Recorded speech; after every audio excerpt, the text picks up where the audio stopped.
7.1 Latar belakang idea negara merdeka. Bagaimanakah idea untuk negara merdeka wujud? Perkembangan dan kesedaran politik antarabangsa dan serantau mempengaruhi gelombang politik dan mencetuskan idea negara merdeka. Perkembangan dan kesedaran politik antarabangsa membawa kepada idea untuk memerdekakan tanah Melayu bermula daripada kronologi masa 1938 sehingga 1951. Maka, kita akan belajar hari ini parti persatuan, organisasi ataupun kesatuan yang terlibat sepanjang kronologi masa ini dengan mudah. Baiklah, ingat tak anda cerita Big Hero 6 di mana ada 6 watak dalam cerita tersebut. Okey, dengan menggunakan watak tersebut kita akan ingat daripada tahun 1938, 1945, 1946. Ya, agak besar ya saiz Big Max. Sebab 1946 ada sebanyak 6 parti politik yang terlibat. 1947, 1949 dan 1951. Maka kita akan belajar mengikut tahun dan juga parti politik yang terlibat. Pertama sekali, 1938, Kesatuan Melayu Muda, KMM. Contoh seperti Kementerian Pelajaran Malaysia, KPM, Kementerian Kesihatan Malaysia, KM. Kesatuan Melayu Muda boleh ingat sebagai Kementerian Menyelam Malaysia. Bolehlah.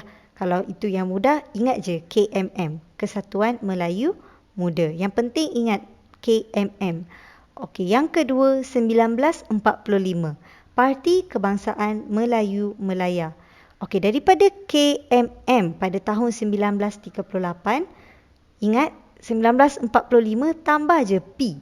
PKMM. Akan jadi Parti Kebangsaan Melayu Melaya. Okey, dua-dua ada Melayu ya.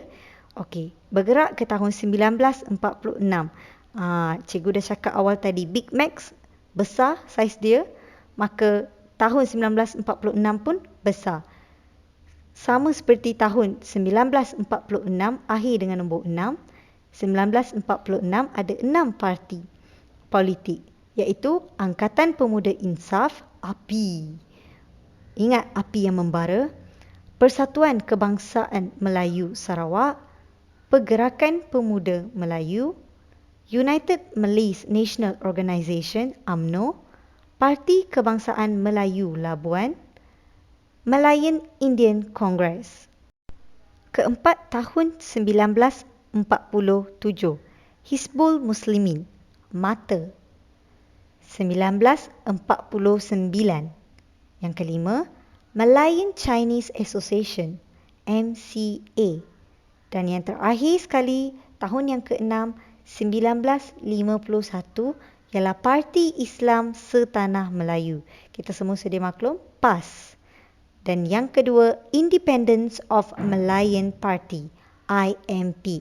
Baiklah, secara ringkas, pada tahun 1938 ada satu parti politik, 1945 satu, 1946 ada 6 parti, 1947 ada satu, 1949 ada satu, yang terakhir sekali iaitu 1951 sahaja ada 2.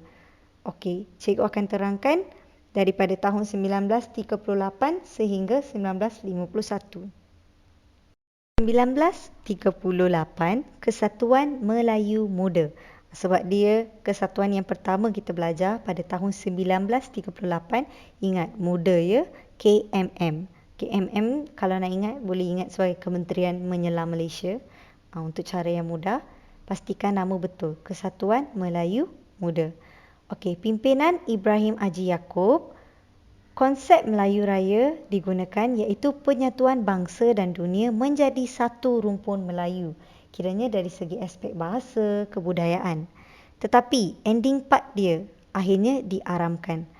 Maka idea konsep Melayu Raya diteruskan oleh Kesatuan Rakyat Indonesia Semenanjung, KRIS, dan Parti Kebangsaan Melayu Melaya iaitu PKMM.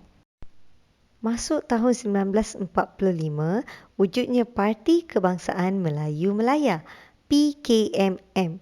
Cara nak ingat 1938 tadi KMM betul. Yang ni tambah je P. Di hadapan akan jadi PKMM. Okey, parti ini di bawah pimpinan Dr. Burhanuddin Al-Helmi, Ishak Haji Muhammad dan Ahmad Bostamem. Terdiri daripada 3 orang ya. Okey, matlamat parti adalah untuk membentuk perpaduan agar dapat membawa semangat kebangsaan dan kerjasama kaum. Parti ini memperjuangkan kemerdekaan dengan konsep Melayu Raya dan slogan Merdeka.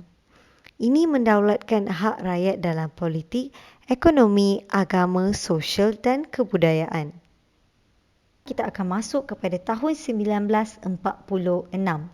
Bermula dengan Persatuan Kebangsaan Melayu Sarawak, PKMS. Kalau cara nak mudah nak ingat kesatuan, boleh je ingat tadi KMM, PKMM dan yang seterusnya akan datang PKMS tahun 1946. Ingat ya? Okey. Dipelapori oleh Datuk Patinggi Abang Haji Abdillah, Abang Haji Zaini, Abang Haji Openg. 3 orang. Okey, persatuan ini adalah untuk menentang penyerahan Sarawak kepada British kerana mereka mahukan merdeka di bawah pemerintahan Raja Brooke melalui Perlembagaan 1941 oleh Raja Brooke pada ketika itu. Hal ini kerana dalam Perlembagaan 1941 diperuntukkan untuk berkerajaan sendiri, memupuk kesetiaan dan perpaduan kaum di Sarawak. Maka Perlembagaan 1941 oleh Raja Brooke ini menarik perhatian masyarakat Sarawak pada ketika itu. Tahun yang sama iaitu 1946 Februari, Angkatan Pemuda Insaf API ditubuhkan. Cara yang senang, mudah untuk ingat API. API yang membara ya. Okey, di bawah pimpinan Ahmad Bostamem. Angkatan Pemuda Insaf API ini memperjuangkan pemerintahan demokrasi, dasar ekonomi, keadilan sosial. Akan tetapi, parti ini diharamkan kerana menunjukkan imej radikal iaitu kekerasan. Dengan slogan mereka sendiri kita boleh lihat iaitu Merdeka dengan darah. Bermaksud perjuangan kemerdekaan dengan jalan terbuka secara lembut, tetapi akan guna kekerasan jika terpaksa. Maka ini menyebabkan satu imej radikal dan tidak disenangi ataupun disukai oleh British. Pada tahun yang sama 1946, bulan Mac, Pergerakan Pemuda Melayu PPM pula telah ditubuhkan di Sarawak. Ia adalah untuk memerdekakan Sarawak. Hasil daripada kontroversi penyerahan Sarawak kepada British telah mewujudkan Pergerakan Pemuda Melayu. Ini adalah untuk menunjukkan kebencian terhadap kolonial. Pakatan Sulit Rukun 13 juga telah ditubuhkan di mana pakatan ini nekat membunuh Governor, pegawai British dan Datu Melayu yang menyokong penyerahan Sarawak. Ini jelas menunjukkan kebencian. Pada tahun 1946 juga, United Malays National Organisation UMNO telah ditubuhkan pada bulan Mei di bawah pimpinan Datuk On Jaafar dan Tunku Abdul Rahman. Slogan Hidup Melayu digunakan untuk menunjukkan bahawa UMNO mempertahankan hak bangsa Melayu dan kedudukan Raja-Raja Melayu. Ini jelas menunjukkan apabila UMNO menentang Malayan Union agar dapat memelihara status quo dan kedaulatan Raja-Raja Melayu. Pada tahun 1951, slogan Merdeka pula digunakan iaitu diubah daripada slogan Hidup Melayu untuk memperjuangkan kemerdekaan tanah Melayu melalui perundingan. Pada tahun 1946 juga telah wujud Parti Kebangsaan Melayu Labuan di mana PKMM, Parti Kebangsaan Melayu Melaya, ingat lagi yang kita belajar pada tahun 1945 mempengaruhi PKML ini. Okey, parti ini di bawah kepimpinan Tengku Nordin dan Zakaria Gan. Lawungan Hidup Melayu Merdeka digunakan bagi menekankan kesedaran kebangsaan untuk merdekakan Sabah. Ini adalah untuk meningkatkan kemajuan dalam bidang sosio-ekonomi tanpa bekerjasama dengan penjajah. Yang terakhir sekali membawa idea negara merdeka pada tahun 1946 ialah Malayan Indian Congress MIC yang ditubuhkan pada bulan Ogos. Ia diasaskan oleh John Dewey dan objektifnya adalah kaum India yang dibawa dari India oleh pihak British bekerjasama dengan kaum lain dalam memperjuangkan kemerdekaan tanah Melayu. Kewarganegaraan yang tunggal diberikan kepada mereka yang menerima tanah Melayu sebagai tanah air dan melafazkan taat setia. Baiklah, sekarang kita akan masuk ke tahun 1947, Hizbul Muslimin. Perhimpunan Rakyat di Mahat Al-Ahya Ashraf, Gunung Semanggul, Perak telah mewujudkan Majlis Agama Islam tertinggi yang dikenali sebagai MATA. Ia diterajui oleh Abu Bakar Al-Bakir, Sheikh Fadlullah Syahmi dan Sheikh Abdullah Fahim.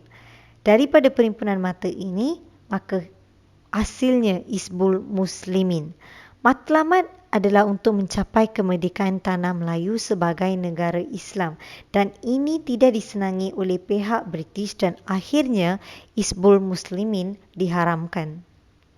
Daripada tahun 1947 terus ke tahun 1949 dengan tubuhnya Malayan Chinese Association MIC pada bulan Februari dengan idea negara merdeka di bawah pimpinan Tan Cheng Lock.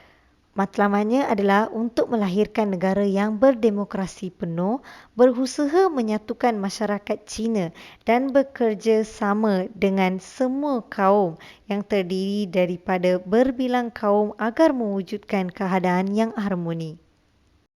Seterusnya tahun 1951, Independence of Malayan Party IMP telah ditubuhkan pada September di bawah pimpinan Datuk Onn Jaafar.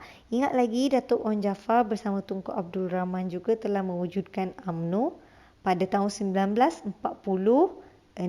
Tapi sekarang ni apabila rasa parti tersebut tak boleh nak membawa idea negara merdeka untuk masa hadapan, masa ke depan ni, maka pada tahun 1951 Datuk Onn Jaafar telah mewujudkan IMP untuk melaksanakan idea Tanah Melayu untuk Melayan.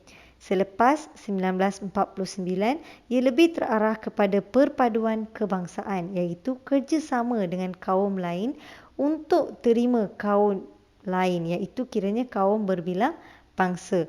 Orang Melayu menjadi pemimpin kepada orang bukan Melayu yang turut mempunyai hak dalam politik dan ekonomi. Kiranya bersama-sama inginkan negara merdeka. 1951, Parti Islam Setanah Melayu telah ditubuhkan pada bulan November di bawah pimpinan Dr. Burhanuddin Al-Helmi. Ia adalah untuk membina satu negara dan satu bangsa yang teguh dengan bahasa Melayu sebagai bahasa kebangsaan, bermaksud bahasa rasmi. Tanah Melayu merdeka dengan menjalankan hukum Islam adalah hasratnya. Tiba sudah ke penghujung, kesimpulan, idea negara merdeka ialah cetus secara menyeluruh dengan adanya objektif dan matlamat yang ingin dicapai. Kedua, pelbagai ideologi dan idea. Idea negara merdeka ini membawa kepada matlamat yang pertama, mempertahankan kedaulatan negara. Kedua, mahukan kemerdekaan atau kebebasan daripada kolonial, bermaksud penjajah. Dan yang ketiga, maju dari segi PES. Ingat, PES adalah untuk politik, ekonomi dan sosial. Ingat sentiasa bahawa negara yang maju adalah dengan adanya para pemimpin yang boleh memajukan negara tersebut dengan idea dan juga usaha mereka bersama. Itulah yang ditunjukkan oleh pemimpin tanah air sejak sebelum kemerdekaan dengan membawa idea negara merdeka.